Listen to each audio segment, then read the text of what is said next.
මොරගහකන්ද මහා ව්‍යාප්තිය ජලාශයත් එක්ක ජීවත් වුණු ජනතාව නැවත වෙනත් තැන්වල පදිංචි කරා. හැබැයි ඒ පදිංචි කරපු කට්ටියට පල්ලෙහායි මොරගහකන්ද ජලාශය තියෙනවා. හැබැයි උඩ ජීවත් වෙන කට්ටියට බොන්න වතුර ටිකක් නැහැ. ඔය වගේ තවත් බොහෝ පිරිසක් ඉන්නවා. මේගොල්ලෝ ඉල්ලන්නේ ඒගොල්ලන්ට වගා කරන්න අවශ්‍ය කරන ජල පහසුකම් ටික ලබා දෙන්න, බීමට අවශ්‍ය කරන ජල පහසුකම් ටික ලබා දෙන්න.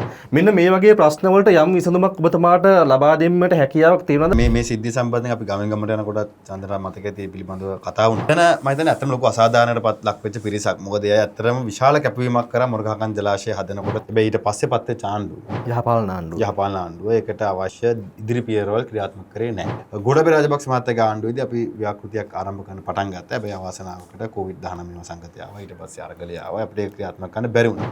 ඉතින් මම හිතනවා මේ ආණ්ඩුවටත් වක්කීමක් තියෙනවා. මට මතකයි මේ ආණ්ඩුවේ ඉන්න සමහර ඇමතිවරුත් එදායි ගම්මාන වලට ගිහිල්ලා ඔය පොරොන්දුව දුන්නා. හැබැයි ඒ නොවුනත් මම හිතනවා අපි මේ පිළිබඳව පාර්ලිමේන්තුව තුලත් පිටතට කතා කරනවා. ඒ කරපු කැපවීමට මම හිතනවා ආණ්ඩුව මැදිහත් වෙලා යයි ඉඩම් ප්‍රශ්න, ජල ප්‍රශ්න විසඳන්න යම් මුදලක් වෙන් කළා ඒක ක්‍රියාත්මක කළ යුතුයි.